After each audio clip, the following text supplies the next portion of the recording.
Evening అవగానే snack తినాలనిపిస్తుంది. మరి ఈవినింగ్ స్నాక్స్ అనగానే చాలా మందికి గుర్తొచ్చేది పకోడీ, అలాగే మిరపకాయ బజ్జీ, ఇంకా ఇలా చల్లపనుగులు ఉంటాయి కదా.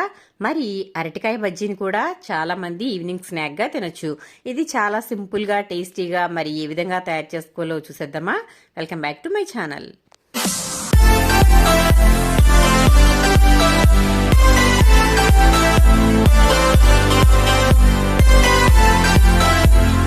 అరటికాయ బజ్జీకి కావలసిన పదార్థాల ముందు నేనైతే ఇక్కడ పిండి అయితే కలుపుకుంటున్నాను. నేను ఇక్కడ శనగపిండి తీసుకున్నాను. ఒక పావు కేజీ వరకు శనగపిండి తీసుకున్నాను.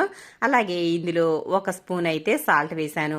అలాగే ఒక స్పూన్ అయితే కారం వేశాను. కొంచెం అంతా తినే సోడా వేసుకుని ఈ విధంగా బిస్కర్తో బాగా కలుపుకోవాలి. ఇందులో వాము కూడా వేసుకోవచ్చు. అరటికాయ బజ్జీలో వాము వేసుకోవడం వల్ల చాలా బాగుంటుంది. మిరపకాయ బజ్జీల్లో కూడా మనం